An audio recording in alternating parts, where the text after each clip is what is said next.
Hello, നല്ല നമസ്കാരം. വാഴ 2. വാഴ വീണ്ടും കുലക്കേണ്ടിയിരിക്കുന്നു. വാഴ വളർന്നുകൊണ്ടേയിരിക്കുന്നു.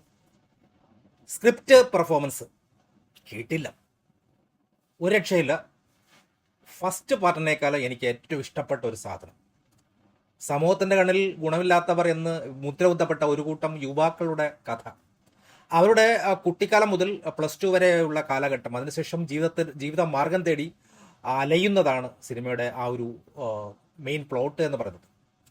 കേരളത്തിലെ സാധാരണക്കാരായിട്ടുള്ള യുവാക്കളെ അവർ നേരിടുന്ന തൊഴിലില്ലായ്മ, പ്രവാസ ജീവിതം, ഒറ്റപ്പെടൽ തുടങ്ങിയ ഒരുപാട് വിഷയങ്ങൾ വളരെയധികം റിയലിസ്റ്റിക് ആയിട്ട്, എൻ്റെയൊക്കെ ജീവിതവുമായിട്ട് വളരെയധികം ക്ലോസ് ആയിട്ടുള്ള ഒരു ജീവിതം എന്ന് പറയാം ഞാൻ.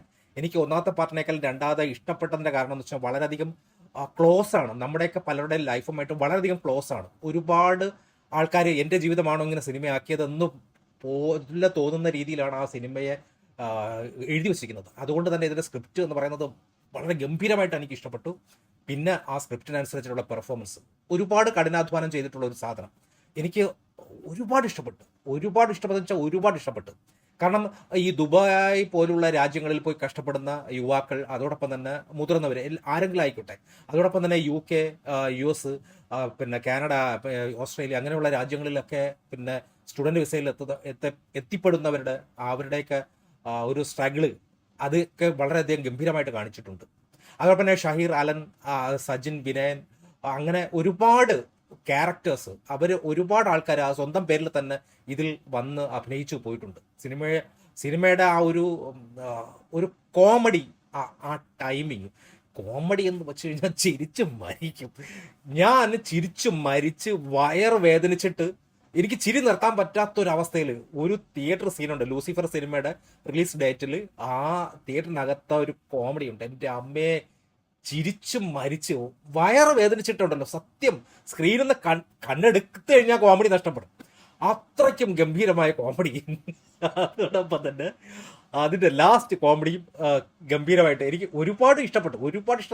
ഇഷ്ടപ്പെട്ടെന്ന് വെച്ചാൽ ഒരുപാട് ഇഷ്ടപ്പെട്ടു. ബാത്റൂമിനകത്ത് കുറേ സീന്, അങ്ങനെ ഒരുപാട് സാധനങ്ങൾ. പിന്നെ കുറേ സെൻറ്റി ആയിട്ടുള്ള കുറേ സാധനങ്ങൾ. പിന്നെ വിനായനും പിന്നെ ബിജുക്കുട്ടനും തമ്മിലുള്ള ആ ഒരു കെമിസ്ട്രി, ഗംഭീരമായ സാധനം. പിന്നെ ഈ സിനിമയുടെ ഒരുപാട് കീ മൂവ്മെന്റ്സ് ഉണ്ട്.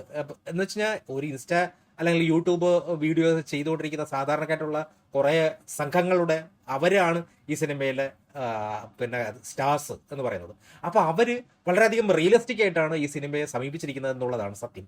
ഇതിൻ്റെ ആക്ഷൻ സീക്വൻസ്, ആ കോളേജ് പിന്നെ സ്കൂളിനകത്തുള്ള അടി എന്ന് പറയുന്നത്, RR സിനിമയിൽ പിന്നെ ഒരു പോലീസിൻ്റെ ആ ഒരു ആക്ഷൻ സീക്വൻസ്, തുടക്കത്തിൽ ആക്ഷൻ സീക്വൻസിൻ്റെ അതേ സെയിം സാധനം. ഇങ്ങനെ ആൾക്കാർ ഇങ്ങനെ കൂട്ടം കൂടി ഒന്നിനു മേലെ ഒന്നിനായിട്ട് ഇങ്ങനെ കിടക്കുന്നത്, അതിൻ്റെ താഴെ നിന്ന് ക്യാമറ ഇങ്ങനെ വെച്ചിട്ട് ഓരോരുത്തരുടെ ഇത് കാണിക്കുന്നില്ല. അത് ഗംഭീരമായ സാധനം. എന്ത് കിടിലം സാധനം എന്നറിയാമോ? ആക്ഷൻ സീക്വൻസ്, പാട്ട്, അതോടൊപ്പം തന്നെ ഇതിൻ്റെ ആൻറ്റി ക്ലൈമാക്സ്. എൻ്റെ മോനെ എന്തൊരു സാധനോടാ! ഒരു രക്ഷയില്ലാത്ത സാധനം എന്ന് വെച്ചാൽ ഒരു രക്ഷയില്ലാത്ത സാധനം. ആ അവസാനത്തെ ആ ഒരു പാട്ട് വിട്ടിട്ട് സിനിമ തീർന്നെന്ന് വിചാരിക്കുന്ന അടുത്തുനിന്ന് സിനിമ വീണ്ടും പെട്ടെന്ന് കയറി പൊങ്ങുവാണ്. അത് ഭയങ്കര ഹൈ മൂവ്മെന്റ് ആയിട്ട്, ഹൈ സാധനം, രോമൊക്കെ എഴുന്നേറ്റിരുന്ന സാധനം, കീടുള്ള സാധനം, അവസാനത്തെ സാധനം, അത് ഭയങ്കരം. അതോടൊപ്പം അൽഫോൻസിന്റെ ഒരു പോലീസ് വേഷം, കീടുള്ള സാധനം. അൽഫോൻസിന്റെ അത് വേറൊരു കോമഡിയാണ്.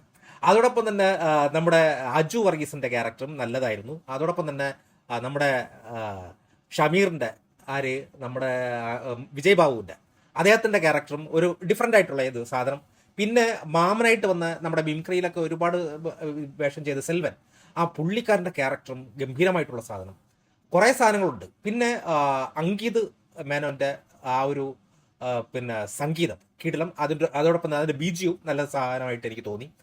പിന്നെ ഹൃദയം, ആ ഒരു പാട്ടില്ല, ഗംഭീരമായ ഒരു ഫീല്, ചില സീനുമായിട്ട് അത് ഭയങ്കരമായിട്ട് ബ്ലെൻഡായിട്ട് ഒരു പ്രത്യേക ഒരു ഇമോഷൻസ് ഉണ്ടാകുന്നു.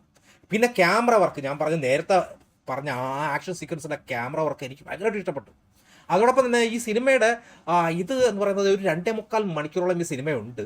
പക്ഷേ ആ സിനിമയുടെ അത്രയും സമയം എടുത്തത് എന്താണെന്ന് സിനിമ കണ്ടു കഴിഞ്ഞപ്പോഴാണ് ഞാൻ ആലോചിക്കുന്നത്. കാരണം ഈ കുട്ടിക്കാലം മുതൽ, അതായത് സഹോദരി ജനിക്കുന്ന കാലം മുതൽ അല്ലെങ്കിൽ അനിയൻ ജനിക്കുന്ന കാലം മുതൽ ഉണ്ടാകുന്ന ആ ഒരു പിന്നെ ഫ്രണ്ട്ഷിപ്പ്, അവിടെ നിന്ന് അവര് ഉണ്ടാകുന്ന ഫ്രണ്ട്ഷിപ്പ്, നിനക്ക് പിന്നെ അനിയനില്ലെങ്കിൽ എന്ത്, എൻ്റെ അനിയനെ നീ എടുത്തോ എന്ന് പറയുന്നത്, എൻ്റെ അനിയത്തിയാണ് നിന്റെ അനിയത്തി എന്നൊക്കെ പറഞ്ഞുകൊണ്ടുള്ള ആ ഒരു സാധനം ഉണ്ടല്ലോ, ഗംഭീരമായ സാധനം.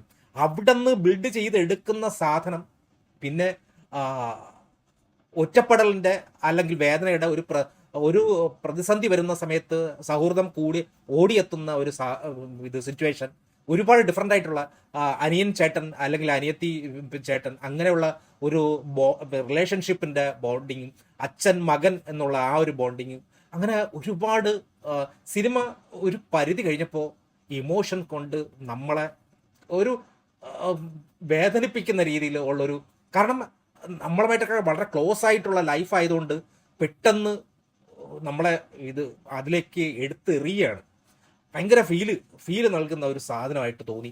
അതുകൊണ്ട് തന്നെയാണ് എനിക്ക് ഈ സിനിമ വളരെയധികം ഗംഭീരമായിട്ടുള്ള ഒരു അനുഭവമായിരുന്നു. തീർച്ചയായും തിയേറ്ററിൽ പോയി കാണുന്നത് നഷ്ടമാവില്ല.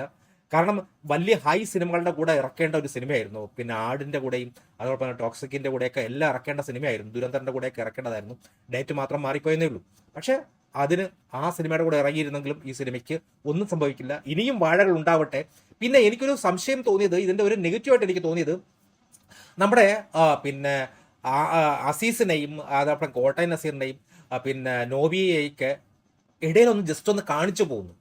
അത് അതിൻ്റെ ഒരു സാധനം, ആ ഒരു പഴയ വാഴ എവിടെ കൊണ്ട് നിർത്തിയിട്ടുണ്ടോ അവിടെ നിന്ന് തുടങ്ങാൻ വേണ്ടിയാണ് കാണിച്ചതെന്ന് എനിക്ക് പിന്നെ എന്താ പറയുക, അത് പറഞ്ഞാൽ ശരിയാവത്തില്ല.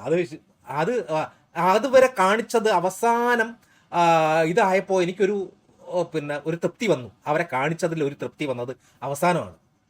എന്തായിരുന്നാലും അവരെ കാണിക്കേണ്ടത്, ഞാനിപ്പോൾ ഇത് വീഡിയോയിൽ ഉൾപ്പെടുത്തിയാൽ ഇത് സിനിമയുടെ സ്പോയിലറായി പോകുമോ എന്ന് എനിക്ക് അറിഞ്ഞുകൂടാ. എന്തായിരുന്നാലും ഓക്കെ, ഞാനിനി മറ്റൊന്നും പറയുന്നില്ല. എന്തായിരുന്നാലും സിനിമ കാണുന്നത് നഷ്ടമല്ല. Thank you.